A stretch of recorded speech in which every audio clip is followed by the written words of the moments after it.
In free agency, the Browns invested a lot of money into their offensive line. Zion Johnson, Elgin Jenkins, Tevin Jenkins. They may draft an offensive lineman.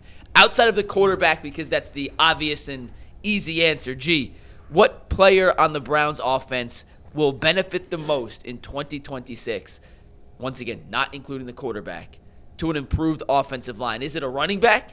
Is it one of the receiving threats? Who do you see being the biggest beneficiary of a much improved offensive line unit this upcoming season? I was going to say, I would have said the running backs prior to that anyway. The quarterback is the cliche answer to talk about. And obviously, we hyper-focus on the quarterback. But when you watching all these film and you watch the blocking assignments that we've been talking about, the Browns' run game last year there were times where I would watch film and be like, they are busting so many assignments. I don't know what their assignment should have been. I don't understand why this guy's in the backfield. There are times where you got defensive linemen that are just back there. It would be on my whole realm of possibility that I just couldn't understand what the blocking assignments were and why we could not run the ball. There are times where Quinshon Judkins is getting hit in the backfield, and before he makes his first cut, I don't care who you got back there. Barry Sanders, maybe Barry Sanders. He could get that off, but it's Barry. But other than that, the running game is a major part of what is going to help your quarterbacks. You need to have a run game where you can convert 3rd and 2s. You don't need to bring in tight ends and run jet reverse motion. Can we not line up in the I formation and get downhill and run the football? When the Browns have been good with Nick Chubb and other things like that, that's what they were doing. I think the push up front and getting those guys up front, and they may even go with another guy, another tackle, another guard, or whatever the case may be, a couple more linemen. I think it by far helps the running backs the most. I don't think there's another answer. I don't know how you can make a case for anything but the running back. I will. Just wait, because I will. Please do. Yeah. What was the stat? Yeah, because we're a clean sweep here. I say the same thing. What was the stat? Quinshon was getting hit how far behind the line of scrimmage? Behind the line of scrimmage, on average. Initial contact was coming behind the line of scrimmage. The receivers and the tight ends, of course you're going to benefit from it, but you also, regardless of the protections, I'm not trying to dismiss protection. Protection's important.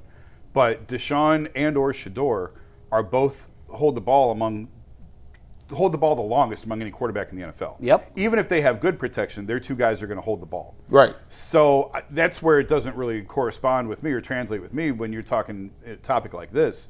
It absolutely matters to the running back. So, yeah, to me, it's Quinshon all day is obviously going to benefit the most from better protection up front. Yeah, I agree. It's clean sweep out here, Mike, because for the two things. Number one, there were times last year where Shedeur Sanders' time to throw was leading the NFL. He had the most time to throw out of all the. Now he held the ball the longest. That's why he wasn't getting rid of it quickly. But the fact of the matter is, he was still standing there holding the ball for over 3.5 seconds. Yeah. So I don't think pass protection was this major issue last year. I don't. No, it can always be better, and I agree with you. I don't want to downplay protection, but when I watched the running game, I saw the same thing G. Bush saw. There were times that I thought, I think the offensive line thought we were in pass block. I don't know what they were doing. His time to throw was the numbers are the numbers for sure. Yeah, they don't change. But a lot of it was him running for his life and trying to extend. I get that. There were times there was some of that. There were times the protection was horrendous. Yes, and there were times where he did not help. But when was the run blocking great? Oh, never. I mean, I didn't see it last year. At one point I thought, well, Judkins being out of the lineup, okay, that's going to hurt us, and it did. But at the same time, I just thought most of Judkins' stuff was Judkins doing the work. He was getting hit behind the line of scrimmage on the reg. I think his average was getting hit behind the line of scrimmage. You can't have that. I think this offensive line is going to be much stronger in the pass block, and I wouldn't be run block. I wouldn't be surprised if you see and again in this trend in the NFL where running games didn't win Super Bowls. We saw 2 years ago the Eagles win it when Saquon was all-world, and we saw last year a team win it with a running back.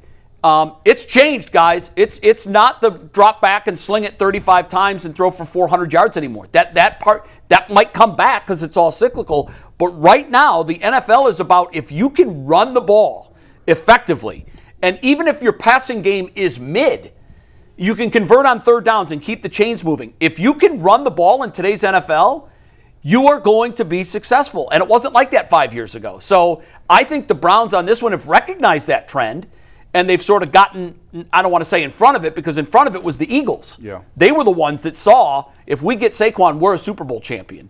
So I think now the Browns are sort of on board with that thinking, and I think that's a good thing. I'd rather be on the front end of that wave than the end of it when it would likely be cycling out anyhow. There's obviously a great case to be made for Quinshon. I hear you guys. But let me tell you why it's Jerry Jeudy. So when you look at how Shedeur Sanders, it could be Deshaun Watson, it could be Dylan Gabriel, the line wasn't good enough last year in totality. And specifically with Shedeur, he and Harold Fannin had this innate connection from the get-go. Those two were locked in on the same page from start to finish. When things broke down, Shedeur was looking for 44 first, second, third, foremost. When Jerry Jeudy and Shedeur got into some of their little back and forth on the sideline, what was the one thing they always came back to? Right? They weren't on the same page, correct? Communication. Part of the communication breakdowns were Shedeur was looking at the hot read in one way, and Jerry was operating the hot read in the other way. They weren't on the same page in that. That obviously comes with reps, and they talked about last year they just need more reps, and we killed the whole topic of practice reps for Shedeur. I don't want to dive back into that. They'll have an offseason there. If the offensive line can give Shedeur more time to operate, read, get from first to second to third read, I think there'll be less opportunities for miscommunications and misreads between Shedeur and Jerry on specific hot routes, and he won't go back to defaulting to Harold Fannin as his first option on every single pass play, which, by the way, was not a bad idea last year. It was by far their best offensive weapon. I don't even say that as a criticism, but I think the single biggest beneficiary of the improved protection is Shedeur's ability to now get through his progressions. When he gets through his progressions, Jerry Jeudy becomes a much bigger factor in the pass game. And I go back to the Tennessee game in particular, Jay. When they did have the best protection they had in any game from like the third game on after Green Bay to the end of the season. That was the game Jerry went off, right?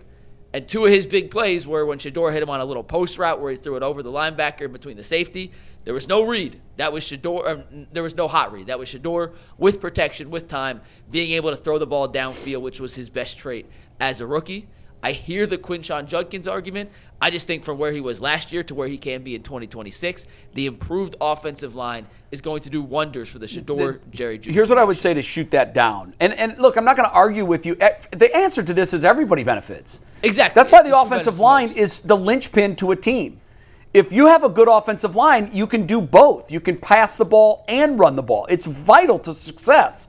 That's why when they rolled this offensive line out there last year, you looked at the schedule and said, where are the wins going to come from?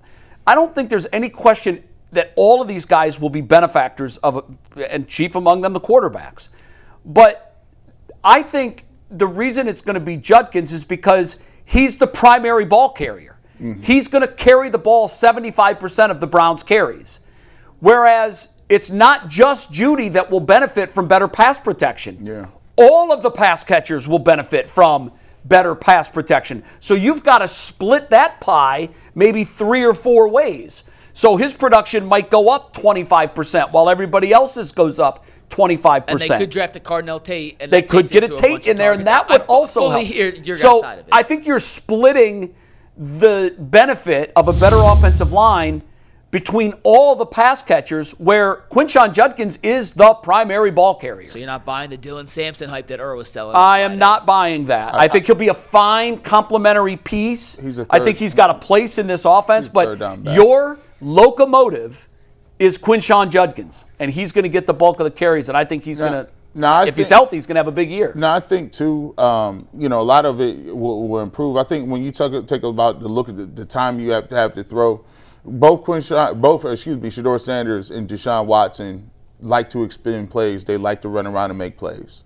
So that adds to the level of time that they have back there. Now, I do think that they like that playmaking ability, but there is also something to be said for, hey, I just want you to get to the first read and hit it and let's go. Like let's move the offense. Let's be quick. Let's be decisive about certain things. So I think that, and plus the fact that I think Todd Monken is going to cook up an offense that is going to be very multiple, and I think that a nice running game, play action, and different things like that helps everybody out. But if I look at this thing, I got to say Quinshon Judkins, because I just watched too many times. He's just getting hit in the backfield, and he has nothing. He has nowhere to go. So I think the run game is that.